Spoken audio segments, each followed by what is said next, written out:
Hello दोस्तों। नमस्कार भाई सभी को। और कैसे हैं आप लोग?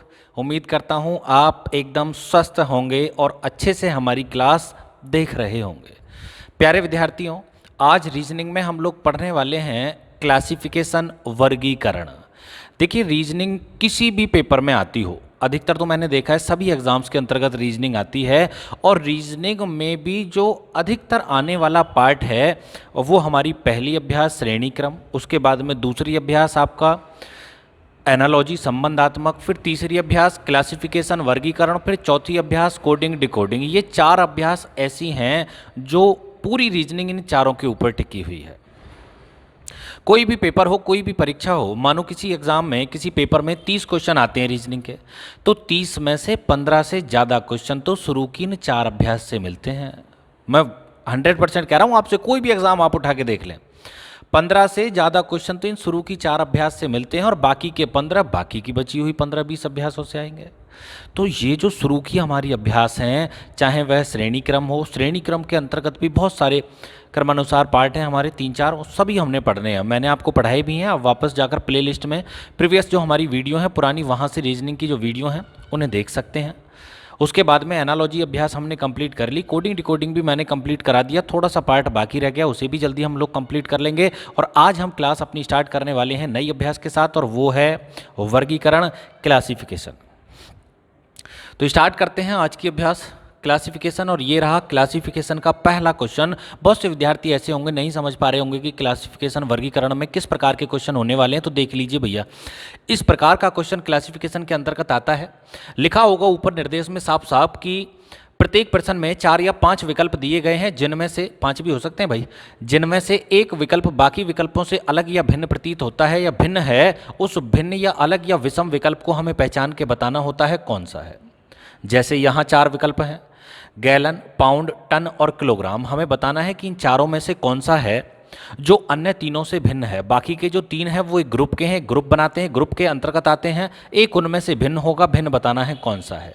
जैसे यहाँ गैलन, पाउंड, टन और किलोग्राम। तो देखिए, मैं आपको एक बात और बता दूं, रीजनिंग की यदि हम बात करें तो रीजनिंग में सबसे कठिन भी यही अभ्यास होती हैं शुरू की चारों, सबसे आसान भी यही है, सबसे कठिन भी यही, सबसे आसान भी नहीं। अब देखिए, मैं अगर बात करूं आपको इसी क्वेश्चन के विषय में कि कठिन है या आसान है, अब जिस विद्यार्थी को गैलन, पाउंड, टन, किलोग्राम के विषय में जानकारी होगी वो तो तुरंत बता देगा कि जी इनमें कौन सा भिन्न है। अब जिसको इनके विषय में जानकारी नहीं होगी उसके लिए तो इतना कठिन क्वेश्चन हो गया, बहुत ही ज़्यादा। भाई ऐसे थोड़ी होगा कि गैलन और पाउंड को जोड़ के उसमें टन का भाग लगा के किलोग्राम की गुणा लगा दो तो आंसर आ जाएगा, यार ऐसे थोड़ी करना होगा, ना ही ऐसे हो पाएगा। यहाँ तो यदि दिए गए शब्दों की हमें जानकारी है, यदि वो हमारे पढ़े हुए शब्द हैं, उनके विषय में हम जानते हैं, तभी हम आंसर जल्दी से दे पाएंगे। कठिन इसलिए है क्योंकि पूरे 1 घंटे में भी आंसर नहीं आ सकता। आसान इसलिए है कि जिनको इनके विषय में जानकारी है वो माइक्रो सेकंड से भी कम समय में आंसर दे देगा। जैसे कि हमें पता है तो पहला आंसर ठीक हो गया जी, गैलन। अब मैं अपनी भी गारंटी नहीं ले सकता कि यदि आप मुझे 20 क्वेश्चन दे दें तो 20 के 20 मैं ठीक कर सकता हूं। मैं खुद कह रहा हूं आपसे, यदि मेरा पढ़ा हुआ है, यदि उस शब्द को मैंने पहले पढ़ा हुआ है, उस शब्द के विषय में जानकारी है, तो ही मैं उस क्वेश्चन को कर पाऊंगा, अन्यथा नहीं हो पाएगा। वही मैं आपसे कह रहा हूं कि इन क्वेश्चन को जितना ज़्यादा से ज़्यादा प्रैक्टिस में लाओगे उतनी ही शब्दों के विषय में आपकी जानकारी बढ़ती चली जाएगी, और जानकारी इतनी बढ़ जाएगी कि फिर पेपर में कैसा भी शब्द आ जाए 100% आप उसका अर्थ निकाल के समझ जाएंगे कि ये तो ये है, ये है। और जो भिन्न होगा उसे आप लोग पहचान जाएंगे कि ये भिन्न है, 1 नंबर पक्का हो जाएगा। ठीक है, तो यहाँ चलते हैं जी। तो यहाँ हमें बताना है कि जी कौन सा भिन्न है। अब मैंने आपको बता दिया गैलन भिन्न है। कारण क्या है गैलन भिन्न होने का? देखिए, ये सभी के सभी मापक दे रखे हैं। क्या मापक हैं, किस चीज़ के मापक हैं? तो बात करें यदि हम पाउंड की, तो भाई पाउंड जो है, पाउंड किसका मापक है? तो पाउंड ठोस का मापक है। कोई ठोस वस्तुएं होती हैं वो पाउंड में मापी जाती हैं, उनका वेट पाउंड में मापा जाएगा।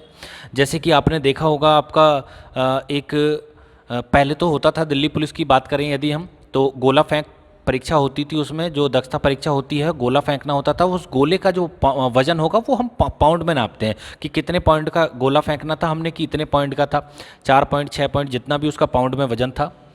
अब ऐसे ही किलोग्राम, जैसे मनुष्य का भार हमने मापना है तो किस में मापेंगे? किलोग्राम में। ऐसे ही आ गया टन, कोई ज़्यादा भारी वस्तुएं जैसे ट्रक वगैरह या गन्ने की ट्रॉली वगैरह आप नापते हैं तो उसको किस में मापेंगे? टन में। अब आ गया गैलन। गैलन में क्या मापोगे? तो गैलन जो है वो ठोस का मापक ना होकर गैलन जो है वो द्रव का मापक है। जैसे कि पानी की टंकी को मापना है तो वो गैलन में नप जाएगी। और मैं आपको बताऊं तो जैसे कि केमिकल के ड्रम आते हैं बहुत बड़े बड़े 200 250 लीटर के, तो हम तो लीटर में कह रहे हैं, लेकिन उनका जो मापन होता है वह किस में होता है, गैलन में, कि भाई कितने गैलन इसमें द्रव है, कितने गैलन है। तो उसी प्रकार से हमने आंसर जो देना होगा उसका वो गैलन में देना होगा द्रव का, द्रव की क्वांटिटी का। तो यहाँ जो भिन्न हुआ वह विकल्प नंबर ए गैलन भिन्न हुआ। सीधी सी भाषा में यदि बात करें तो पाउंड, किलोग्राम और टन जो हैं वो ठोस के मापक हैं, जबकि गैलन जो है वो द्रव का मापक है। तो यहाँ भिन्न है विकल्प नंबर ए गैलन। अरे समझ में आ गया भाई। अब ये क्वेश्चन मेरा कराने का उद्देश्य ये है कि आप लोग समझ जाएं कि बहुत से विद्यार्थी ऐसे भी होते हैं भाई, पहली बार रीजनिंग को पढ़ रहे हों, उनको पता ही ना हो कि जी ये क्वेश्चन कैसे होंगे, तो उनको भी तो समझना जरूरी है। अब आ जाओ दूसरे क्वेश्चन की ओर। कुछ क्वेश्चन मैं आपको बता देता हूं करके, और जिससे कि कम से कम इतना क्लियर हो जाए कि ये क्वेश्चन करने का तरीका क्या होगा। जैसे कि दूसरा क्वेश्चन आता है कि गिब्बन, चिंपैंजी, गोरिल्ला और जगुआर इनमें से पूछा है, बताओ कौन सा भिन्न है। अब किसी को पता हो तो वो बता दे। बताइए, आपको पता है क्या कौन सा भिन्न है? तो भाई यहाँ जो भिन्न है वो विकल्प नंबर डी भिन्न है, जगुआर। क्यों? क्योंकि जगुआर जो है वह बिल्ली प्रजाति का प्राणी है। किसका है? बिल्ली प्रजाति का। और बाकी जो हैं वो कौन सी प्रजाति के हैं? गिब्बन बंदर प्रजाति, चिंपैंजी बंदर प्रजाति, गोरिल्ला बंदर प्रजाति, जबकि जगुआर किसका है? बिल्ली प्रजाति के अंतर्गत आता है ये जानवर जो है हमारा। ठीक है, आगे चलते हैं। अब आ गया हमारा तीसरा क्वेश्चन कि कैलेंडर, वर्ष, तारीख और महीना इनमें से बताना है भाई कौन सा भिन्न है। तो कैलेंडर, वर्ष, तारीख, महीना कौन सा भिन्न है? भाई कैलेंडर भिन्न है। क्यों? क्योंकि वर्ष, तारीख और महीना जो हैं वो तीनों कैलेंडर के ही तो पार्ट हैं। अरे तीनों कैलेंडर के अंतर्गत ही तो आते हैं, चाहे वर्ष हो, चाहे तारीख हो, चाहे महीना हो। ठीक है, इन सबसे मिलके कैलेंडर बनता है। आगे चलें जी। यदि आगे बढ़े हम अगला क्वेश्चन देखें तो चौथा क्वेश्चन आ गया बड़ा अच्छा, गाजर, अमरूद, टमाटर, मटर इनमें से पूछा है, बताइए कौन सा भिन्न है। तो गाजर, अमरूद, टमाटर, मटर करने का सही तरीका तो ये है कि सबसे पहले आप ध्यान देंगे तो गाजर एक सब्जी है, टमाटर एक सब्जी है, मटर एक सब्जी है, जबकि अमरूद एक फल है। तो भिन्न कौन सा हुआ यहाँ? विकल्प नंबर बी अमरूद यहाँ भिन्न हुआ। लेकिन जैसे ही आप यहाँ अमरूद लगाओगे तो गलत हो जाएगा भाई। गलत होने का कारण क्या है? देखिए, फर्स्ट प्रायोरिटी जो होगी वो मैंने आपको बता दी कि पहली जो प्राथमिकता होगी वो इस प्रकार होगी कि पहले हम देखेंगे कौन सी सब्जी है, कौन सा फल है।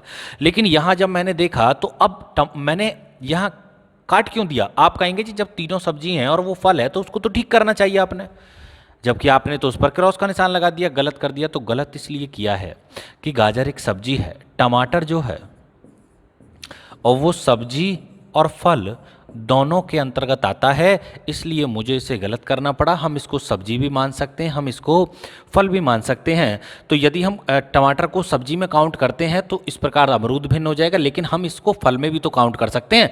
यदि टमाटर को फल में काउंट करते हैं तो 2 फल हो जाएंगे, 2 सब्जी, फिर तो इनमें बताना मुश्किल है भाई कौन सा भिन्न है ना। तो यहाँ देखिए, इस टमाटर को आप विशेषकर ध्यान रखना, यदि परीक्षा में आए तो अच्छे से समझ लेना, कहीं सब्जी और फल का आप भेद ही ना समझ पाओ।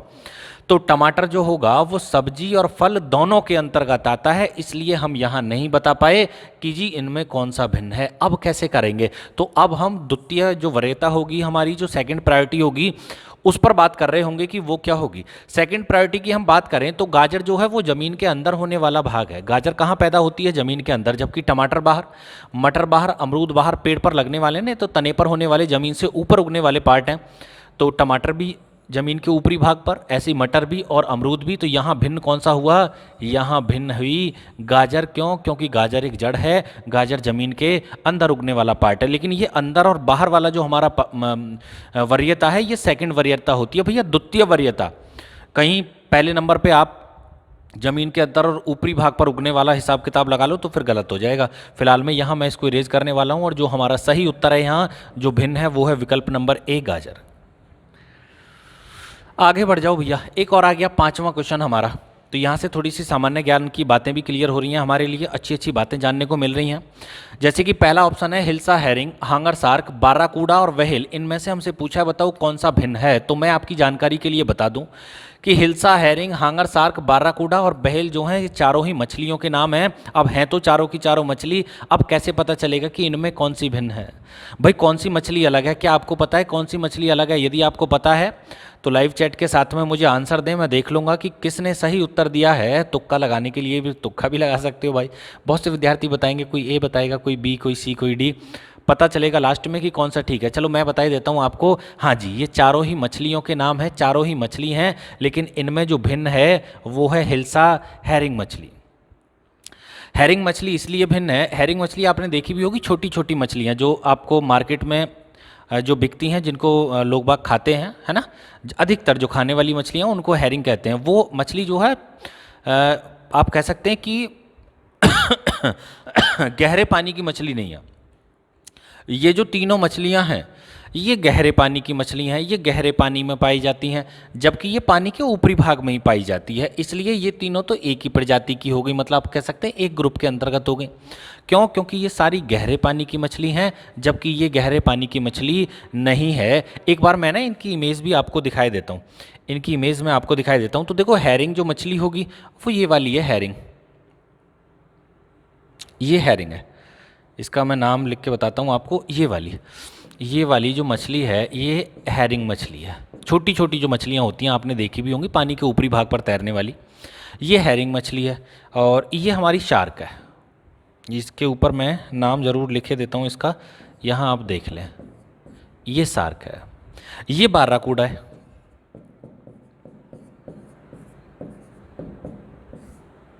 और ये बहेल मछली है। ये कौन सी है भैया? व्हेल मछली है। ठीक है, तो यहाँ भिन्न कौन सी थी? हैरिंग मछली यहाँ भिन्न थी। इसके बाद में आगे बढ़ जाएंगे अगले क्वेश्चन की ओर, और अब देखेंगे हम अगला जो प्रश्न है हमारा, अब वो क्या है। यदि अगले क्वेश्चन की बात करें तो देखिए इसका आंसर तो भाई आपने देना पड़ेगा ज़रूर, इसका आंसर तो ज़रूर देना पड़ेगा। हमसे पूछा गया है कमांडर, कोमोडोर, ब्रिगेडियर और एडमिरल, इनमें बताना है कौन सा भिन्न है। जल्दी बताओ, फटाफट बताओ। क्या आप लोग पहचान गए? कमांडर, कोमोडोर, ब्रिगेडियर और एडमिरल में कौन सा भिन्न है? तो मुझे तो पता चल गया भाई यहाँ कौन सा भिन्न है, ब्रिगेडियर भिन्न है। कारण क्या हुआ ब्रिगेडियर के भिन्न होने का? क्यों? क्योंकि ब्रिगेडियर जो है वो आर्मी के अंतर्गत आने वाला पद है, एक आर्मी का पद है, आर्मी ऑफिसर का पद है। जबकि कमांडर, कमोडोर और एडमिरल तीनों जो हैं वो किसके पद हैं? वो नेवी के पद हैं, थल सेना के पद हैं। ठीक है, तो वो थल सेना के अंतर्गत आने वाले पद हैं, जबकि ये सॉरी वो जल सेना के, थल सेना गलत कहा मैंने, थल सेना का तो ब्रिगेडियर है, वो जल सेना के, नेवी के। एडमिरल, कमोडोर और कमांडर तीनों के तीनों जल सेना के अंतर्गत आने वाले पद हैं, जबकि ये थल सेना का पद है, ब्रिगेडियर थल सेना में होता है। इंडियन नेवी कह सकते, उस आर्मी कह सकते हैं, आर्मी के अंतर्गत आने वाला वो तीनों नेवी के। ठीक है, आगे चलते हैं। ये कोमोडोर वाला पार्ट है ना, कोमोडोर, ये कोमोडोर आपने सुना भी होगा। कोमोडोर कहाँ, आपने एक मूवी देखी होगी, इंग्लिश मूवी बहुत आती है यूटीवी एक्शन पर, कौन सी नाम तो मुझे पता नहीं क्या है यार, वो समुद्री लुटेरे, समुद्री लुटेरे। उसमें कौन है? एक हीरो, बहुत ज़बरदस्त उसका रोल है, और नाम है उसका कैप्टन जैक स्पैरो। देखा होगा आपने कैप्टन जैक स्पैरो, बहुत अच्छी एक्टिंग है कैप्टन जैक स्पैरो की, और मेरा पसंदीदा किरदार भी है कैप्टन जैक स्पैरो। आपने ना देखा हो तो आप देख सकते हैं। आगे चलेंगे, कैप्टन जैक स्पैरो, बहुत बढ़िया। चलिए आगे चलें। सातवां देखें, लिखा हुआ है वायलिन, तानपुरा, वीणा, सितार, इनमें बताना है कौन सा भिन्न है। तो बहुत से विद्यार्थी नहीं बता पाएंगे जी इसमें कौन सा भिन्न है। क्या आप बताओगे? चलिए बता दो कौन सा भिन्न है। यदि मैं बताऊं आपको कि वायलिन, तानपुरा, वीणा, सितार में कौन सा भिन्न है, तो भाई इनमें भिन्न है वायलिन। अब क्यों भिन्न है इनमें वायलिन, वो मैं आपको बता देता हूँ। देखिए वायलिन इसलिए भिन्न है यहाँ कि ये तो है वीणा, सॉरी हाँ वीणा भी लिख देंगे, ये है वायलिन, ये है वायलिन। तो वायलिन जो है वो एक खड़े होकर बजाने वाला वाद्य यंत्र है, और बाकी के जो तीनों वाद्य यंत्र हैं वो बैठकर बजाए जाने वाले वाद्य यंत्र हैं। ठीक है, आपने वायलिन देखी भी होगी, जिसको हम इस प्रकार से वाद्य यंत्र को बजाते हैं उसको वायलिन कहते हैं। और बाकी ये सितार हो गया हमारा, ये सितार हो गया, और सितार के बाद में ये वीणा है, और ये तानपुरा है। ठीक है भैया, तो एक बार इमेज भी आप अच्छे से देख लो। थोड़ा बहुत इनमें फ़र्क होता है, वीणा में, सितार में और तानपुरा में थोड़े थोड़े डिज़ाइन में और तारों में इनके में अंतर होता है, और इनकी जो संगीत की आवाज़ है उसमें भी थोड़ा अंतर होता है। बाकी वायलिन यहाँ भिन्न होना चाहिए, ठीक है, होना नहीं चाहिए, वायलिन ही यहाँ पर भिन्न है। इसके बाद में आगे बढ़ेंगे, और अब आ गया हमारे लिए आगे कि हमसे पूछा गया है, बताना है हमें कि गेंदा, ट्यूलिप, कमल और गुलाब, इन चारों में से कौन सा है जो अन्य से भिन्न है। तो गेंदा, ट्यूलिप, कमल और गुलाब में से हमें बताना है कौन सा बाकी से भिन्न है। तो भाई यहाँ जो भिन्न है आप देखेंगे, गेंदा, गेंदा एक फूल होता है, कमल, कमल एक फूल होता है, गुलाब, गुलाब एक फूल का नाम है, एक फूल होता है, जबकि ट्यूलिप जो है वो एक फूल की नहीं, पौधे की प्रजाति है, मतलब पौधा होता है ट्यूलिप का। होता तो वैसे फूल भी है वो, लेकिन वो फूल के अंतर्गत नहीं आता, फूल प्रजाति के अंतर्गत नहीं आता। ट्यूलिप जो है वो एक पादप के अंतर्गत आता है, वो एक पौधा होता है, ठीक है, फूल नहीं कह सकते हम ट्यूलिप को। मैं आपको इसकी इमेज भी दिखाऊंगा। तो आप देखें इस प्रकार का होता है ट्यूलिप। आपने देखा भी होगा अधिकतर ट्यूलिप का पौधा जो है आपने कहाँ देखा होगा, ज़्यादातर मैंने देखा है कहीं साजो सजावट में, जैसे कि कोई बारात के लिए गाड़ी वगैरह जाती हैं तो दूल्हे की जो कार होती है आपने देखी होगी अधिकतर सजी हुई, वैसे तो गुलाब के फूल भी लगे होते हैं, लेकिन ट्यूलिप भी आपने देखा होगा, वो लंबी सी पत्तीदार ऐसा होता है, यहाँ आप देख भी रहे होंगे ये, और केवल ऊपर छोटा सा एक फूलनुमा फूल होता है और बाकी सारा इसमें तनाई होता है। बड़े अच्छे लगते हैं ये गिफ्ट में प्रेजेंट करने के लिए, कहीं गिफ्ट प्रेजेंट हम कर रहे हैं तो ज़्यादातर ट्यूलिप के पौधे ही वहाँ प्रेजेंट किए जाते हैं। तो यहाँ देख लें भाई, तो इसको बताने का केवल इतना उद्देश्य था कि बाकी तीनों फूल प्रजाति के अंतर्गत, और जबकि ट्यूलिप जो है वो एक पौधा प्रजाति के अंतर्गत आता है, एक पादप होता है पौधा। यहाँ आ जाओ 9वें क्वेश्चन पे कि हमसे पूछा है भारत, म्यांमार, नेपाल, लाहौर, इनमें से बताना है कौन सा भिन्न है। तो इससे तो कोई भी बता देगा भाई, कैसे कि यहाँ लाहौर भिन्न है। क्यों भिन्न है? क्यों? क्योंकि भारत, नेपाल, म्यांमार तीनों के तीनों देश हैं, और जबकि लाहौर एक शहर है। कौन से देश का? पाकिस्तान का। अब आ जाओ यहाँ 10वें क्वेश्चन पे कि मारियाना, एंजल, गेरसोपर, विक्टोरिया, इसमें बताना है कौन सा भिन्न है। तो देखिए वही बात है, यदि आपका पढ़ा हुआ क्वेश्चन है तो आसान है, बगैर पढ़ा हुआ है कोई भी शब्द बहुत कठिन है। बहुत से विद्यार्थी नहीं बता पाएंगे इसमें कौन सा भिन्न है। मैं बताऊं आपको, तो यहाँ जो भिन्न है वो है मारियाना। क्यों? क्योंकि मारियाना जो है वो एक गर्त है, एक खाई है, और जबकि एंजल, गेरसोपर, विक्टोरिया जो हैं वो तीनों ही जलप्रपात हैं। एक बार मैं इमेज भी आपको इनकी दिखाई देता हूँ। यदि हम इमेज की बात करें तो ये इनकी इमेज हो गई। आप देखेंगे ये जो है मारियाना, ये एक खाई है, ये बहुत गहरी खाई, जिसमें आपने देखा होगा पानी घूम घूम के जाता रहेगा अंदर की ओर। तो ये प्रशांत सागर में है शायद, मुझे ऐसा लग रहा है। तो ये खाई है, मुझे केवल इतना पढ़ाना है कि ये खाई है, कहाँ है कहाँ नहीं वो एक बात की बात है, जीके में हम उसे पढ़ लेंगे। तो ये आपका मृत सागर हो गया, सॉरी मृत सागर कह रहा हूँ, मारियाना खाई हो गई जो कि ये गर्त है, और बाकी जो तीनों हैं ये आपके जलप्रपात हैं। ये एंजल जलप्रपात है, ये आपका विक्टोरिया है, और बचा हुआ तीसरा जो है वो ये है। इसके बाद में आगे बढ़ेंगे, अगले क्वेश्चन की ओर चलेंगे, और इसके बाद में क्वेश्चन नंबर आता है हमारा 11वां। अरे ये तो बहुत ही बढ़िया शानदार क्वेश्चन आ गया 11वां। दर्जी, बढ़ई, लोहार और नाई। लोहार लिख दो या फिर लोहार भी हम लिख सकते हैं, एक ही बात है भैया, दोनों का जो मीनिंग है वो एक ही है। मतलब लोहार लिख दीजिए या लोहार लिख दो, एक ही मतलब है। दर्जी, बढ़ई, लोहार और नाई, इनमें से हमसे पूछ रहा है बताओ कौन सा भिन्न है। जल्दी से बताओ फटाफट, जल्दी मुझे आंसर करके बताएं कि कौन सा इनमें भिन्न है। दर्जी भिन्न है, बढ़ई भिन्न है, लोहार भिन्न है या फिर नाई भिन्न है। जल्दी बताइए, जल्दी बताओ, जल्दी जल्दी जल्दी जल्दी। बहुत से तो दर्जी भिन्न बता रहे हैं, कह रहे हैं जी दर्जी भिन्न है। क्यों? क्योंकि वो कपड़े सिलता है, तो इससे क्या फ़र्क पड़ता है भाई। और बताओ, और बताइए, और बताइए कौन सा भिन्न है। बहुत से विद्यार्थी कह रहे हैं जी चारों ही ये तो सेम है, इनमें कोई भिन्न नहीं है। क्यों? क्योंकि दर्जी कपड़े सिलता है, बढ़ई कुर्सी भी अब फर्नीचर बनाता है, लोहार भी अपना बनाता है लोहे की चीज़ें, और नाई जो है वो अपना शेविंग बनाता है, दाढ़ी बनाता है, बाल काटता है। तो ये तो चारों ही एक जैसे हुए, कोई भिन्न नहीं है। तो विद्यार्थियों, मतलब प्यारे विद्यार्थियों, यहाँ जो भिन्न है वो है बेटा विकल्प नंबर डी, नाई। क्यों? क्योंकि बाकी तीनों में से प्रत्येक को अपना कार्य करने के लिए कच्चे माल की आवश्यकता होती है। कच्चे माल को ही तो वो नया रूप देकर कुछ और बनाते हैं। जैसे कि दर्जी है तो कपड़े से वस्त्र बना देगा नए नए डिजाइन के, बढ़ई है लकड़ी से फर्नीचर तैयार कर देगा, लोहार है लोहे से कुछ लोहे की वस्तुएं बना देगा, और नाई क्या बना देगा नाई तो कुछ नहीं बना सकता। मतलब नाई को कच्चे माल की आवश्यकता नहीं है, नाई को तो पके माल की ही आवश्यकता है, पके माल का ही वो खात्मा कर देता है। ठीक है, तो बाकी तीनों को कच्चे माल की आवश्यकता है, नाई को नहीं। तो यहाँ विकल्प नंबर डी हमारा भिन्न हुआ कि चौथा विकल्प भिन्न है। अब आ जाओ पेयर वाले कुछ क्वेश्चन हैं, जैसे कि ये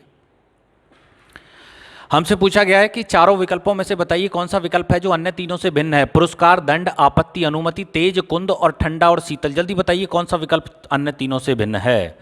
जल्दी बताओ भाई, फटाफट फटाफट कमेंट करके बताते रहें कि कौन सा है जो अन्य तीनों से भिन्न है। तो भाई पुरस्कार, दंड, आपत्ति, अनुमति, तेज, कुंद, ठंडा, शीतल, कौन सा भिन्न है? सही उत्तर है विकल्प नंबर डी, ठंडा शीतल, ये इनसे भिन्न है। कारण जरूर बताऊंगा मैं आपको क्यों भिन्न है। क्यों? क्योंकि बाकी जो तीनों हैं जो एक दूसरे के यहाँ शब्द लिखे हुए हैं ना आमने सामने, जैसे पुरस्कार और दंड, तो ये दोनों आपस में एक दूसरे के विपरीतार्थक शब्द हैं, विलोम हैं। जैसे कि पुरस्कार का विलोम दंड हो गया, आपत्ति का अनुमति हो गया, तेज का कुंद हो गया, कुंद मतलब धीमा है, और उसके बाद में ठंडा और शीतल जो हैं वो समानार्थक शब्द हैं। एक ही दोनों का अर्थ जो है वो समान है। ठंडा और शीतल दोनों का मतलब एक ही हुआ। आ जाओ आगे, यहाँ आ जाओ भैया। 13वां क्वेश्चन, महात्मा गांधी राजघाट, इंदिरा गांधी विजय घाट, जवाहरलाल नेहरू शांतिवन, चौधरी चरण सिंह किसान घाट, इनमें से बताना है कौन सा विकल्प भिन्न है। यदि आप सामान्य ज्ञान की तैयारी में भी लगे हुए हैं तो भी आपको इनका पता होना चाहिए कि इसमें कौन सा है जो अन्य तीनों से भिन्न है। जल्दी से कमेंट करके बताएं मुझे कि इन चारों में से कौन सा विकल्प है जो अन्य तीनों से भिन्न है। तो महात्मा गांधी राजघाट, तो महात्मा गांधी राजघाट, क्या संबंध है महात्मा गांधी राजघाट में? तो महात्मा गांधी का जो समाधि स्थल है उसको कहते हैं राजघाट। ऐसे ही जवाहरलाल नेहरू के समाधि स्थल को शांतिवन, और चरण सिंह के आपका समाधि स्थल को किसान घाट, और इंदिरा गांधी के समाधि स्थल को विजय घाट नहीं कहते, इसलिए ये भिन्न है। अच्छा एक बात बताइए, जब इंदिरा गांधी के समाधि स्थल को विजय घाट नहीं कहते तो फिर कहते क्या हैं? क्या नाम है इंदिरा गांधी के समाधि स्थल का, पता है आपको? तो भैया इंदिरा गांधी के समाधि स्थल का नाम है शक्ति स्थल। क्या नाम है भाई? शक्ति स्थल। लो जी, इसलिए विकल्प नंबर बी हमारा भिन्न था, इंदिरा गांधी विजय घाट। क्लियर है भैया? अगर होता यहाँ शक्ति स्थल तो ठीक था। अब आगे आ जाओ, अगले क्वेश्चन की बात करें तो अपराध, आरोप, नाटा, लंबा, गरीब, अमीर, हल्का, भारी। भाई जल्दी से बता दो, अब है तुम्हारी बारी। जल्दी बताइए कौन सा भिन्न है इन चारों में से? अपराध, आरोप, नाटा, लंबा, गरीब, अमीर, हल्का, भारी। कौन सा हल्का भारी भिन्न है? चलो लगाए देते हैं हल्का भारी पे। तो भैया हल्का भारी आपस में एक दूसरे के विलोम हैं, गरीब अमीर आपस में एक दूसरे के अपोजिट हैं, नाटा लंबा आपस में एक दूसरे के अपोजिट हैं, अपराध और आरोप जो हैं ये एक दूसरे के अपोजिट नहीं हैं। इसका मतलब यहाँ जो भिन्न है वो विकल्प नंबर ए भिन्न है, अपराध आरोप। आगे बढ़ते चलो भैया, जल्दी जल्दी बढ़ते चलो। अच्छा ये पार्ट तो हो गया हमारा समाप्त। अब आ गए हम अंग्रेजी लेटर पे कि यहाँ हमें बताना है अंग्रेजी शब्दों में कौन सा है जो अन्य तीनों से भिन्न है। बिल्कुल बताएंगे जी यहाँ कौन सा भिन्न है। तो देखिए यहाँ करने का जो तरीका होगा, अब की बार हाँ अर्थपूर्ण शब्द भी हो सकता है लिखे हुए, अर्थपूर्ण शब्द भी हो सकता है लिखा हुआ। जैसे कि मानो 4 ऑप्शन हमें दे दे, जैसे अभी अभी हमने हिंदी वाले किए ना, तो ऐसे भी हो सकता है। मानो यहाँ लिख के दे दे हमें, ये हो गया जी रैट, दूसरे नंबर पे लिख के दे दे हमें कैट, तीसरे नंबर पे हमें लिख के दे दे सी में और भी कुछ, मानो कुछ भी लिख के दे दे, रैबिट हो सकता है। और मानो चौथे नंबर पे हमें लिख के दे दे यहाँ जग लिख के दे दे, या कुछ भी लिख के दे दे, टॉय लिख के दे देता, मानो ऐसे करके लिख दे। अब हमें बताना होता है इनमें कौन सा भिन्न है। तो अब तो ये अर्थपूर्ण है भाई, रैट कैट रैबिट जो है ये एनिमल्स हो गए, और जबकि टॉय जो है वो हमारा खिलौना हो गया। तो यहाँ तो भिन्न ये था, लेकिन ये अर्थपूर्ण वाले नहीं है। ऐसे भी हो सकता है कि अर्थपूर्ण भी आ जाए, लेकिन अर्थपूर्ण वाले जो है ना ये एकदम ना के बराबर मान के चलो, इनकी उम्मीद बहुत ही कम होती है, बहुत कमी के साथ आते हैं। कभी कभार आ गया कोई क्वेश्चन, ज़्यादातर तो ऐसे ही होंगे जिनमें हमने प्लस माइनस का हिसाब किताब लगाना पड़ेगा। ठीक है, और भी बहुत सारे फार्मूले होते हैं, सारी मैं आपको बता के चलूंगा। तो फिलहाल में इस क्वेश्चन में देखते हैं कि यहाँ कौन सा भिन्न है। तो यहाँ हम अंतर देखे लेते हैं, प्रत्येक अक्षर के बीच में कितना अंतर, कितना गैप चला हुआ है। यदि यहाँ हम देखते हैं तो 3 और 4 कितने हो गए भाई 7, और 7 और 7 कितना हो गया 14, और 14 और 10 कितना हो गया 24। तो यहाँ तो यदि हम C में 4 जोड़ें तो G पर पहुँच जाएंगे, G में 7 जोड़ें तो N, और N में 10 जोड़ें तो X पर। ऐसे ही आगे देखेंगे तो 9 4 13 हो गया। यदि आपने याद है ना, इनके मान याद हैं यदि A से लेकर Z तक, तो बड़ी आसानी होती है। ये 13 और 7 20 हो गया, और 20 और 6 26, और 10 यहाँ से ठीक है जी, D हो गया। आगे चलते हैं जी, 10 और 4 14 हो गया, और 14 और 7 21 हो गया, और 21 और 5 और 5 10 26 हो गया। सॉरी 21, और 21 में भी 10 जोड़ेंगे तो ई पर पहुंच जाएंगे हम। यहाँ आ जाओ, 15 और 3 18 हो गया, 18 7 25 हो गया, 25 से 1 26, 10 और 1 11। अब आप मुझे बताइए कि दिए गए विकल्पों में से कौन सा विकल्प है जो अन्य तीनों से भिन्न है। यदि प्रत्येक विकल्प के बीच के अक्षरों का अंतर हम देखें तो 4 7 10, 4 7 10, 4 7 10, जबकि यहाँ देखें तो 3 7 11, तो भैया यही भिन्न है। इसके बाद में बढ़ेंगे आगे, और अब जो अगला क्वेश्चन है वो ये है कि R P Q T G E F H Y W X Q, और चौथा विकल्प है टी आर एस बी, और इसमें हमसे पूछा है बताइए कौन सा विकल्प है जो अन्य से भिन्न है। बिल्कुल बताएंगे जी, अन्य से जो भिन्न है वो कौन सा है। तो यहाँ यदि हम अच्छे से ढंग से तसल्ली से देखें तो यहाँ से ध्यान दो आप कि क्या करें हम, कि कैसे हमें पता चल जाएगा कि कौन सा भिन्न है। ठीक है जी, ऐसे करके देख लो आप कि इनका क्रम बना लो। इनका क्रम यदि हम बनाते हैं तो ऐसे भी देख सकते हो, आर एस टी, भाई यहाँ से 2 का अंतर आ रहा है इन दोनों में। इसमें यदि हम देखें तो जी एच 1 का अंतर है, टी यू वी 2 का अंतर है। ऐसे ही यहाँ से यदि हम देखें तो यहाँ भी आपका जो अंतर है वो 17 नहीं है, तो अलग अलग हो जाएगा। इससे नहीं होगा भाई, ऐसे नहीं होगा। तो एक काम करो आप, दूसरा तरीका मैं आपको बताता हूँ। एक काम करो, इनके मान लिख लो। जैसे कि इनका मान हम लिखें तो इसकी वैल्यू हो गई 18, इसकी वैल्यू 16, इसकी वैल्यू 17, और इसकी वैल्यू हो गई 20। यहाँ से लिखता हूँ तो ये हो गया 25, ये हो गया 23, ये हो गया 24, और ये हो गया 17। यहाँ यदि लिखता हूँ तो ये 7 है, ये आपका 5 है, और ये आपका 6 है, और ये आपका 8 है। यहाँ से यदि हम देखें तो ये 20 हो गया, ये 18 हो गया, ये 19 हो गया, और ये कितना 22 हो गया। अब यदि हम ध्यान से देखें तो भाई यहाँ तो भिन्न हमें पता चल जाएगा कि कौन सा है जो बाकी से भिन्न है। तो यहाँ यदि हम ध्यान से देखें तो भाई पता तो हमें चल रहा है कौन सा भिन्न है, कौन सा यहाँ भिन्न है। देखिए यहाँ विकल्प नंबर बी हमारा भिन्न होना चाहिए। क्यों? क्योंकि जितने भी हमारे लेटर आए हैं, जितने भी हमारे यहाँ से देखिए ये आ रहे हैं डिजिट, जितने भी हैं इनमें सभी में आप देखें एक क्रमागत अंतर है। कौन सा अंतर है? ये 5 6 7 और 8। बाकी किसी भी विकल्प में ये जो अक्षर हैं हमारे, ये क्रमागत नहीं है। आप देख लें, वरना कहीं भी अक्षर क्रमागत होते हो। 16 17 18 19 छोड़ दिया, 23 24 25 आगे 26 छोड़ दिया। ऐसे ही यहाँ देखेंगे 18 19 20 21 छोड़ दिया। लेकिन यहाँ देखें तो 5 6 7 8 चारों एकदम क्रमागत हमारे अक्षर हैं। तो यहाँ जो भिन्न है वो विकल्प नंबर बी भिन्न है। और भी तरीके हो सकते हैं, ऐसा नहीं कि केवल यही एक तरीका हो करने का। यदि और हम तरीका देखें तो और क्या तरीका हो सकता है भाई? एक तरीका तो ये हो गया कि यहाँ जो चारों अक्षर हमारे दे रखे हैं वो एकदम क्रमागत हैं, 5 6 7 8, और बाकी किसी में भी ऐसा नहीं है।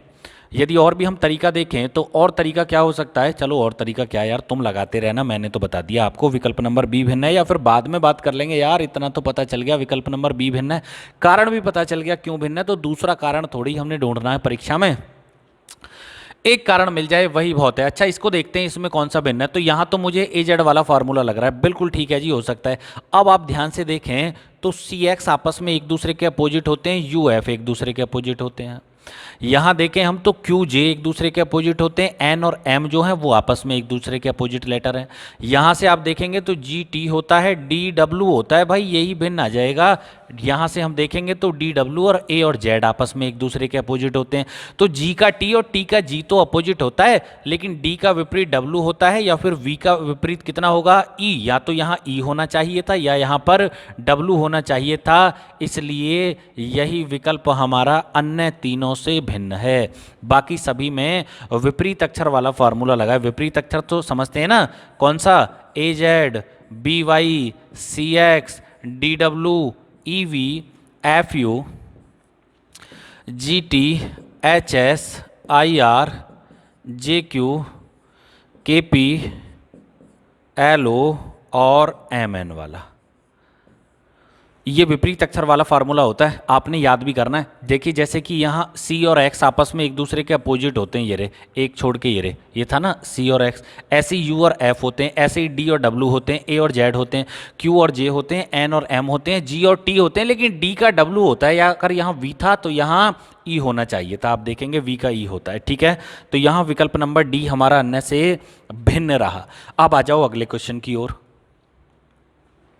अरे आ तो रहा है समझ में भाई, आ रहा है ना समझ में एकदम।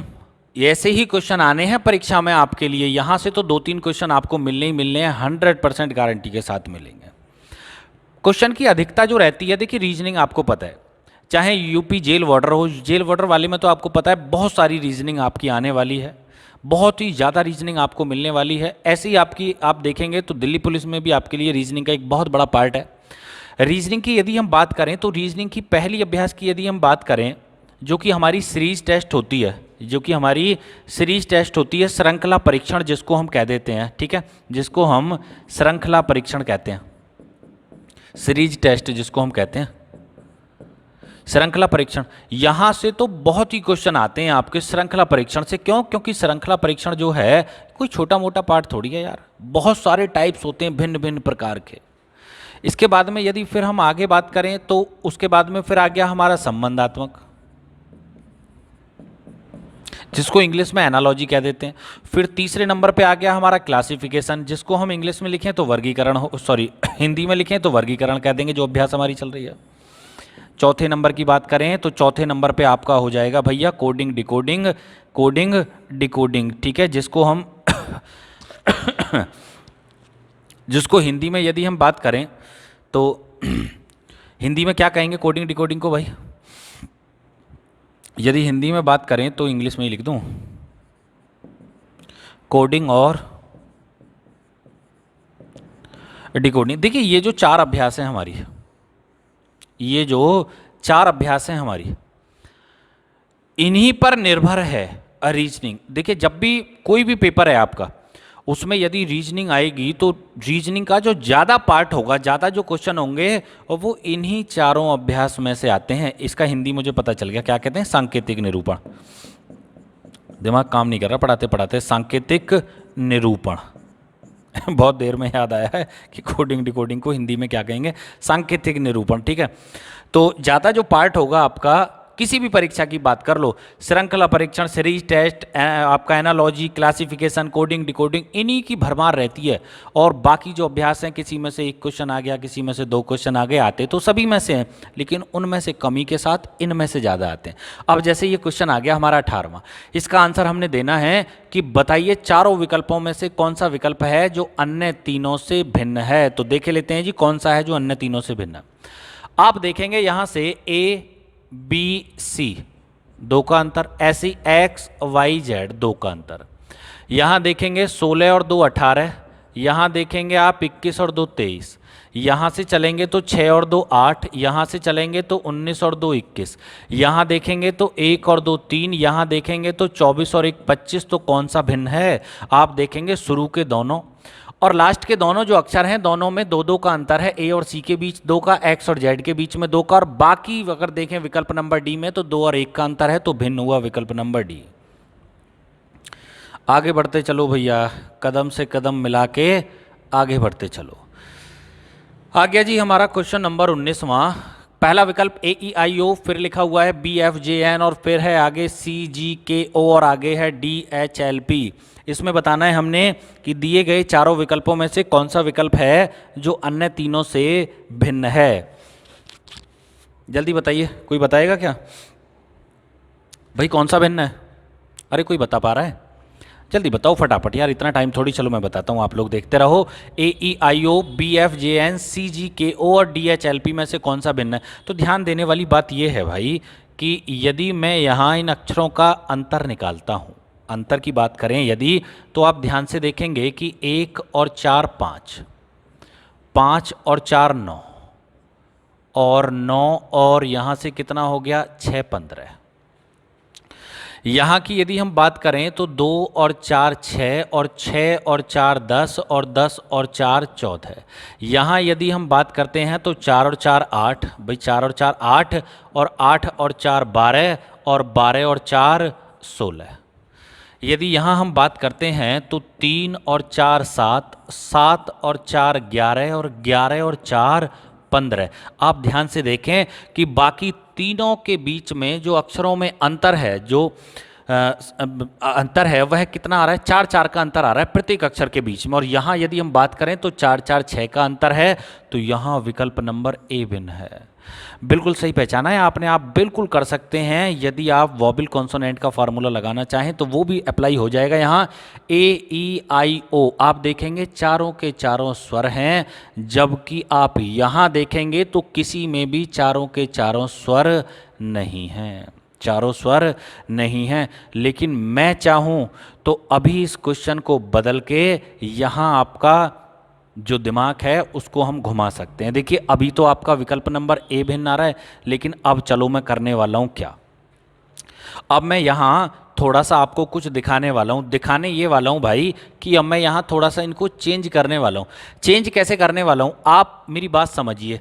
10 और 6 16, 16 का मतलब हो गया आपका पी। तो यहाँ तो एन की जगह मैं पी करने वाला हूँ भाई। एन की जगह कितना कर दिया मैंने, पी कर दिया। देखते रहना आप लोग, बस एक बार देख लो तसल्ली से। अब आ जाओ यहाँ, यहाँ मैं ओ की जगह करने वाला हूँ भाई कितना 11 और 6 17 का मतलब क्यू करने वाला हूँ। कितना कर दिया भाई, क्यू यहाँ मैंने कर दिया। अब मुझे बताना है कि दिए गए विकल्पों में से कौन सा विकल्प है जो अन्य तीनों से भिन्न है। अब भी आप लोग क्या करेंगे, यदि यही क्वेश्चन आपके लिए पेपर में आता है और आपने अब यहाँ कौन सा फॉर्मूला लगाओगे, आप अब भी यही लगाओगे कि जी यहाँ आप देखेंगे तो किसी में भी चारों के चारों जो हमारे लेटर हैं वो वॉविल नहीं हैं। आप देखेंगे विकल्प नंबर ए में चारों के चारों वॉविल हैं, ए ई आई और ओ। तो भिन्न कौन सा हुआ, विकल्प नंबर ए आपके हिसाब से, मेरे हिसाब से नहीं, मेरे हिसाब से अब ये भिन्न नहीं है। देखिए पहली प्रायोरिटी वही होगी कि इनका आप अंतर निकालें कि इनमें अंतर कितना है। भाई मैं तो एकदम हकीकत पढ़ा के चलता हूँ, मुझ पे झूठ बोलना आता नहीं, मुझसे बरगलाना आता नहीं, विद्यार्थियों का बेवकूफ़ बनाना मुझ पे आता नहीं। मैं तो जो हकीकत है वो पढ़ा के चलता हूँ। बाकी किसी को ज्ञान हो, पढ़ ले ना पढ़े वो आपकी मर्जी है। कोई टीचर भी यदि देख रहा हो तो भैया सीख लो कि आखिर सही तरीका क्या होगा। कोई ना जानता हो तो, और मुझसे भी ज़्यादा जानते हो तो वो एक अलग बात है भैया। अब भी अगर आप विकल्प नंबर यही बता रहे हो तो वो एक अलग बात है। अच्छा अब अगर मैं अंतर की बात करूं, अब मैं यहाँ से अंतर निकालूं तो आप अंतर देखेंगे, यहाँ का अंतर तो सेम ही रहने वाला है 4 4 6 का। यदि यहाँ हम अंतर निकालें तो आप देखेंगे 2 और 4 6, 6 और 4 10, और 10 और 6 16।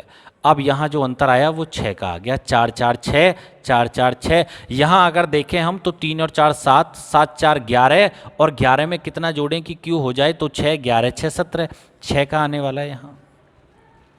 जबकि यहाँ अंतर हम देखते हैं तो 4 और 4 8, 8 4 12, और 12 4 16।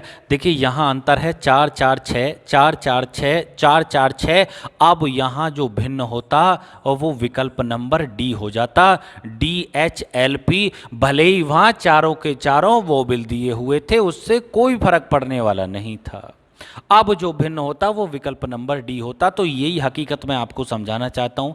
यही छोटी छोटी गलती हैं जो परीक्षाओं में आपसे हो जाती हैं, बस इन्हीं को करने से हमने बचना है। और बाकी जो हमारा ओरिजिनल क्वेश्चन था उसके हिसाब से यदि हम भिन्न निकालते तो विकल्प नंबर हमारा ए भिन्न था, ठीक है। लेकिन निकाला पहले हमने अंतर से। ये अगर अंतर से ही क्लियर उत्तर आ गया तो ठीक है। बाकी दो में अंतर एक जैसा, दो में अंतर अलग अलग या एक जैसा आ रहा होता तो फिर हमने वॉबिल कॉन्सोनेंट का फॉर्मूला लगाना था। AEIOU ये वॉबिल है और बाकी किसी में भी चारों वोबेल नहीं थे। क्लियर है, वो कॉन्सोनेंट थे, ठीक है। अब आ जाओ आगे भैया। अब वो बड़े अच्छे क्वेश्चन स्टार्ट हो गए, अब हो गए भैया अच्छे। ये इन क्वेश्चन की बहुत भरमार रहती है भाई यहाँ से, और ये क्वेश्चन ऐसे बहुत गलती भी करवा देते हैं विद्यार्थियों पे, तो अच्छे से पढ़ना है हमने। अब की बार केवल एक एक अक्षर का हमसे पूछा गया है। ए बी ई और ओ इनमें से पूछा है बताओ कौन सा भिन्न है, तो जब भी अकेले लेटर से हमें आ जाएगा, अकेले अक्षर से हमसे पूछा जाएगा कि बताइए इनमें से कौन सा भिन्न है, तो याद रखना भैया सबसे पहली जो प्रायोरिटी होगी वो होगी आपकी स्वर और व्यंजन वाली, वोवेल और कॉन्सोनेंट वाली। ठीक है भैया, स्वर और व्यंजन। उसके बाद में दूसरी जो प्रायोरिटी होगी वो भी मैं आपको बताऊंगा क्या होगी। तो फिलहाल में तो स्वर और व्यंजन वाली जो हमने यहाँ पर फॉर्मूला अपना लगाना है। अब आप मुझे बताओ ए बी ई और ओ में से कौन सा भिन्न है, तो आप देखेंगे ए बी एक वोवेल है, ई भी वोवेल है, ओ भी वोवेल है। अरे ए ई आई ओ और यू ये 5 वोवेल होते हैं, स्वर होते हैं, बाकी सारे कॉन्सोनेंट होते हैं। ठीक है, कॉन्सोनेंट होते हैं, व्यंजन होते हैं। तो आप देखेंगे ए ई ओ वोवेल है जबकि बी एक व्यंजन है, कॉन्सोनेंट है। तो यहाँ भिन्न कौन सा हुआ, विकल्प नंबर बी भिन्न हुआ। ठीक है, बाकी पढ़ते रहो, अभी आप देखते रहो, अभी आपको पता चल जाएगा। ये तो यूपी पुलिस कांस्टेबल में आया हुआ क्वेश्चन है।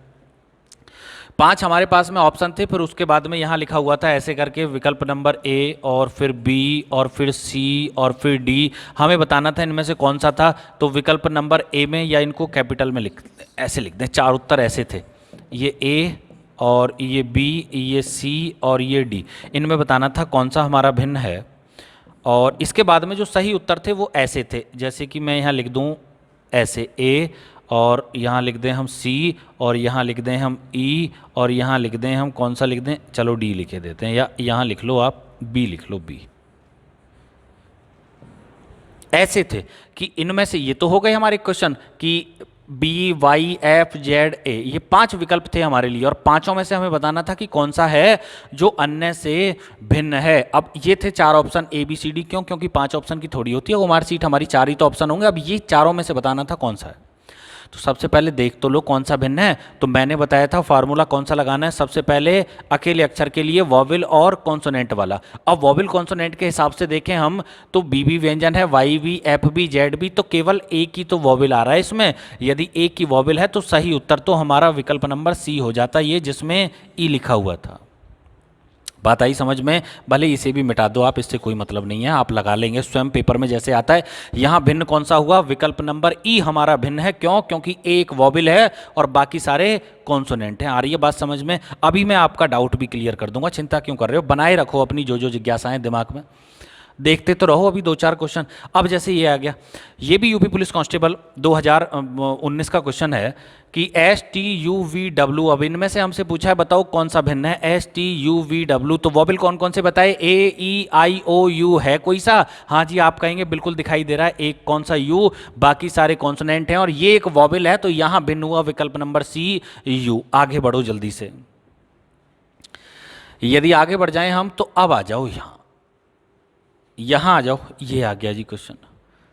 फार्मूला पता है ना कौन सा, वोवेल कॉन्सोनेंट वाला फार्मूला हमने यूज करना है। अब ध्यान दें कि ए एफ ई और जेड इनमें से बताना है कौन सा भिन्न है। अब यहाँ जल्दबाजी में कोई विद्यार्थी यही लगा जाएगा, कहेगा जी ये वोवेल है बाकी सारे कॉन्सोनेंट हैं। यदि ध्यान से आंखें खोल के यदि देखें तो यहाँ 2 वोवेल और 2 कॉन्सोनेंट दे रखे हैं। अरे ए भी वोवेल है और ई भी वोवेल है और एफ कॉन्सोनेंट है और जेड भी हमारा कॉन्सोनेंट है, व्यंजन है। अब 2 वोवेल हैं और 2 व्यंजन है, अब अटक गए कि अब फॉर्मूला कौन सा लगेगा। तो मैंने आपको बताया फर्स्ट प्रायोरिटी जो होगी, पहली प्राथमिकता जो होगी वो वोवेल कॉन्सोनेंट होगी। उसके बाद में दूसरी जो प्राथमिकता होगी वो रेखा गिनने वाली होगी कि हम लाइन गिनेंगे कौन सा अक्षर हमारा कितनी रेखाओं से बना है। जैसे कि इसको बनाने में 3 रेखाएं यूज की गई हैं, 1 2 3। इसे बनाने के लिए 3 रेखाएं यूज की गई हैं। इसे बनाने के लिए 1 2 3 4 रेखाएं यूज की गई हैं, जबकि जेड को बनाने के लिए 3 रेखाएं यूज की गई हैं। इसलिए अब मैं कह सकता हूं कि यहां जो भिन्न हुआ वो विकल्प नंबर सी ई भिन्न है।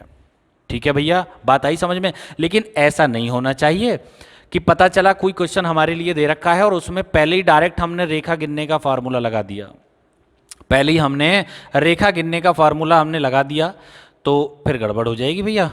बात समझ में आ रही है आपको, फिर दिक्कत हो जाएगी यदि पहले ही आपने लगा दिया रेखा गिनने वाला फार्मूला। जैसे कि एक क्वेश्चन मैं आपको करके भी बताता हूँ, चलो या बाद में कर लेंगे, अभी इतना समय नहीं, आगे हो सकता है कोई और क्वेश्चन दे रखा हो।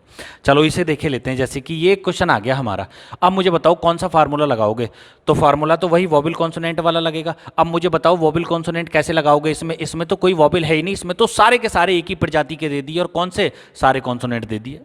भाई सारे ही व्यंजन हैं, एक ही प्रजाति के हैं चारों, अब इनमें कौन सा भिन्न है? अब इनमें भिन्न हमने निकालना है कौन सा है, एन, जेड, एच और टी में भिन्न निकालना है। तो भैया जब इनमें हम पहली जो हमारी प्राथमिकता है वो फेल हो गई हमारी कि हम वोबल कॉन्सोनेंट का फार्मूला नहीं लगा पा रहे, तो अब बचता है हमारे पास में फार्मूला नंबर 44, मतलब फार्मूला नंबर 2 कौन सा वाला, रेखा गिनने वाला। ये 3 रेखाओं से बना है, ये 3 से बना है, ये 3 से बना है, जबकि टी बनाने में 2 रेखाएं यूज की गई हैं, इसलिए यहाँ भिन्न होना चाहिए विकल्प नंबर डी, टी।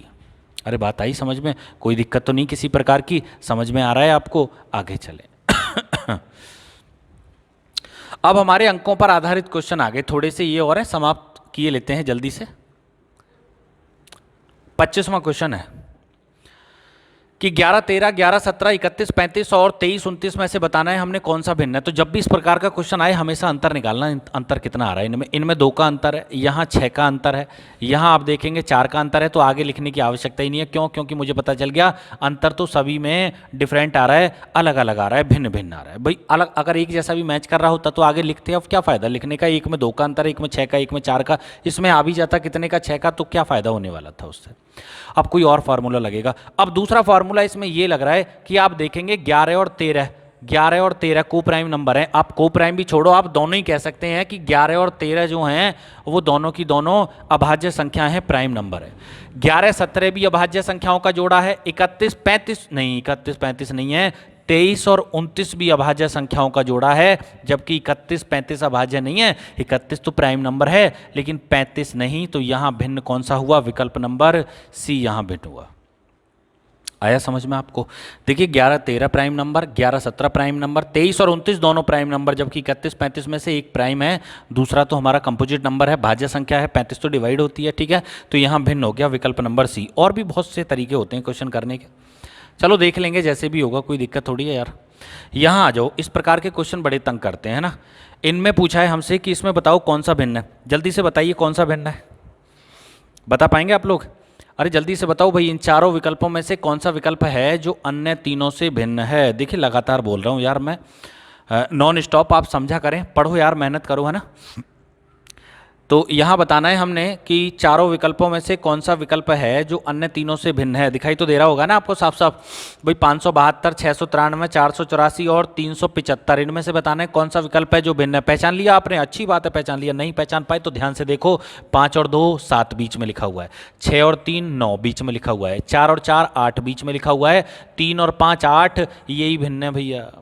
अरे यही विकल्प ऐसा है जो अन्य तीनों से भिन्न है। क्यों? क्योंकि 5 और 3 बाहरी दोनों पद मिलकर 8 बनना चाहिए था, तो बीच में 8 होता है, यहाँ तो 7 है, रॉन्ग हो गया। आगे चलो फटाफट, अगले क्वेश्चन की यदि हम बात करें तो लिखा हुआ है 52, 142, 54, 126, 56, 168, 58, 184, इनमें बताना है कि कौन सा विकल्प है जो अन्य तीनों से भिन्न है। चलिए देख लेते हैं आखिर कौन सा फार्मूला यहाँ यूज किया होगा, कैसे पता चलेगा कि इन चारों में से कौन सा है जो अन्य तीनों से भिन्न है। तो 52, 142 कुछ पता चल रहा है, 52, 142 में 52, 142 गुणा पुणा कुछ आ रही है समझ में? चलो मुझे समझ में आ गया। आप मुझे बताओ 52 के अंकों का योग कितना होगा? आप कहेंगे 52 के अंकों का योग 7 होता है। ऐसे ही 142 के अंकों का योग 4 और 2 6 और 1 7 हो गया जी। आगे चलें, 54 के अंकों का योग कितना हो गया? 9, और 126 के अंकों का योग कितना हो गया? 9। ऐसे ही 56 के अंकों का योग 11 हो गया। अगर हम 168 के अंकों का योग निकालें तो 8 6 14 और 1 15 आ रहा है, यही भिन्न होना चाहिए भाई। और यहाँ से 8 5 13 आ रहा है, 8 4 12 और 1 13 आ रहा है। तो भाई मुझे समझ में आ गया कि यहाँ विकल्प नंबर कौन सा भिन्न था? विकल्प नंबर सी भिन्न था, 56 168। क्यों? क्योंकि बाकी सभी में अगले और पिछले अंकों का योग प्रत्येक अवस्था में इक्वल आ रहा है, बराबर आ रहा है। आगे आ जाओ भैया, एक और क्वेश्चन आया, जबरदस्त क्वेश्चन। लिखा हुआ है 117 39, 164 41, 198 66, 213 71, इनमें से बताना है चारों विकल्पों में से कौन सा विकल्प है जो अन्य तीनों से भिन्न है। बिल्कुल कोशिश करते हैं जी, कौन सा है जो अन्य तीनों से भिन्न है? अन्य तीनों से भिन्न है 4 चौक 16। एक चीज़ तो मुझे यहाँ दिखाई दे रही है कि 41 का 4 गुना हो रहा है भैया, 41 का 4 गुना हो रहा है, 41 का 4 गुना हो रहा है। या फिर आप ऐसे लिख लो इसको कि 164 में का 1/4 कर लो यार, ऐसे कर लो। अरे सीधी सीधी 4 की गुणा कर लो ऐसे यार, इसमें कोई दिक्कत वाली बात नहीं है। 41 का 4 गुना लिखा हुआ है, 4 एकम 4, 4 चौक 16। ऐसे यदि हम यहाँ देखें तो ये 71 का कितने गुना लिखा हुआ है भाई? ये तो 3 गुना लिखा हुआ है। 3 एकम 3 7 तिया 21, वो 4 गुना है, ये 3 गुना है। क्या चक्कर है? यहाँ से देखें तो 66 तिया कितने होते हैं? 198 होते हैं ना। 6 तिया 18, 6 तिया 18 और 19, बिल्कुल ठीक है। और 39 तिया तो मुझे पता है 117 होते हैं। क्यों? क्योंकि 9 तिया 27 का 7, 3 तिया 9 और 2 11। तो कौन सा भिन्न है भाई? भिन्न तो विकल्प नंबर बी निकला। क्यों? क्योंकि वो 4 गुना हो रहा है और बाकी सारे 3 गुना है। 39 तिया 117, 66 तिया 198, 71 तिया 213, जबकि 41 चौके 164 होते हैं। बात आ गई समझ में? अब आ जाओ आगे भैया अगले क्वेश्चन पे। क्वेश्चन नंबर 29 है। देखिए ऐसा नहीं है कि आप सोच रहे हो कि जो क्वेश्चन मैंने 4 6 या 10 20 क्वेश्चन आपको करा दिए तो आपकी अभ्यास कंप्लीट होगी। मैं फिर बता रहा हूँ आपको, एक प्रॉपर बुक ले लो कोई अच्छी सी जिसमें ज़्यादा क्वेश्चन दे रखे हों, है ना। और मासिक पत्रिकाएं आती हैं हमारी हर महीने की, सक्सेस मिरर है, समसामयिकी महासागर है, सामान्य ज्ञान दर्पण है, इनसे बहुत अच्छी तैयारी होती है। आप इन्हें भी ले लें, मेरा कोई कमीशन नहीं है इसमें। कहीं आप सोच रहे हो कि मैं या मेरी ही किताबें हैं, मैं उन्हें बिकवाने की वजह से कह रहा हूँ। ये वास्तव में बहुत अच्छी किताबें होती हैं, हमें करंट की भी नॉलेज सारी मिल जाती है, प्रीवियस ईयर के पेपर भी मिल जाते हैं, बहुत सारी नॉलेज इनसे होने वाली है। तो सामान्य ज्ञान दर्पण है, सक्सेस मिरर है, समसामयिकी महासागर है, जो भी सस्ती हो, एक 20 के रुपए की आती है, एक 25 की, एक 35 की है, जो अच्छी लगे आपको उनमें से एक किताब ले लिया करो, वहाँ से बहुत फ़ायदा हमको होने वाला है। और एक प्रॉपर बुक भी आप ले लें जहाँ से आप अच्छी तैयारी कर सकें। बहुत सारी किताबें मार्केट में अवेलेबल हैं, और एक ही क्या, मैं तो कहूँगा 3 4 आप किताबें ले लो। जितनी ज़्यादा आपकी प्रैक्टिस होगी उतना ही आपको बहुत फ़ायदा होने वाला है परीक्षा में। जैसे ही क्वेश्चन देखोगे तुरंत कर दोगे। 4 6 क्वेश्चन करने से मैं ये नहीं कहता कि आप क्वेश्चन कर लोगे भाई। मैं तो सिखा के चल रहा हूँ, मैं आपको तरीका बता के चल रहा हूँ कि इस तरीके से क्वेश्चन होने। लेकिन जब आप बहुत सारे क्वेश्चन पढ़ोगे तो आपको अलग अलग फार्मूले, आपको अलग अलग क्वेश्चन की वैरायटी आपको दिखाई देंगी। आपको समझ में आएगा कि कौन सा क्वेश्चन किस फार्मूले से होता है, या और भी क्या अलग अलग फार्मूले होते हैं। अब जैसे 9 27 64 8, इसमें से कह रहा है चारों में से बताओ कौन सा भिन्न है। तो यहाँ यदि हम देखें तो 2 दूनी 4 दूनी 8 9, यही भिन्न है भैया।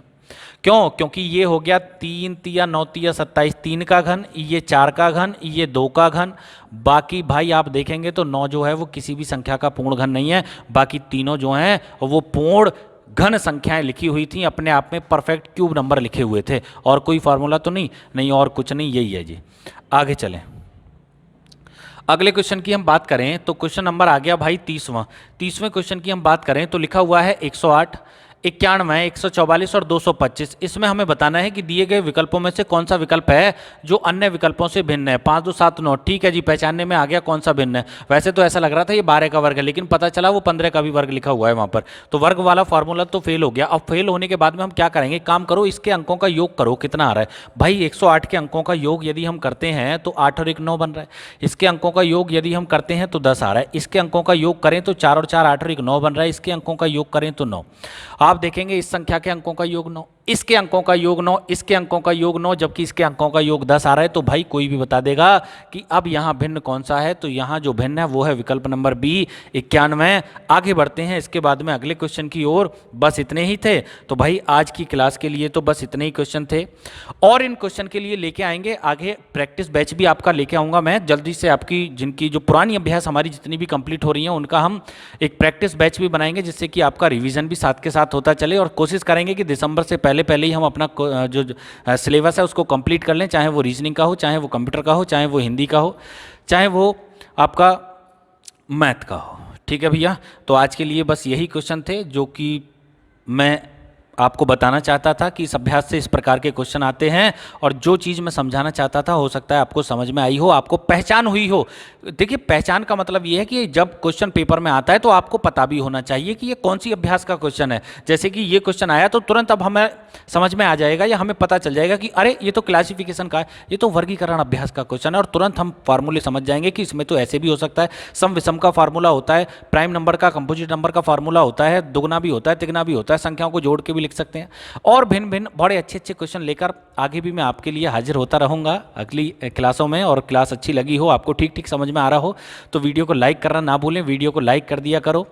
और यदि आप पहली बार वीडियो देख रहे हैं तो चैनल को सब्सक्राइब भी कर लो, और बाकी वीडियो को शेयर करना ना भूलें भैया। वीडियो को शेयर कर दिया करो ज़्यादा से ज़्यादा।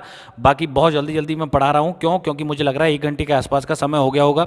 जल्दी जल्दी पढ़ाने के चक्कर में बोलने में कुछ दिक्कतें भी हो जाती हैं, कुछ अलग भी हम लोग बोल जाते हैं। बाकी सबको इग्नोर करेंगे, मिलेंगे अगली क्लास में अच्छी सी क्लास के साथ में। बाकी चलते हैं भाई लोगों, धन्यवाद, जय हिंद।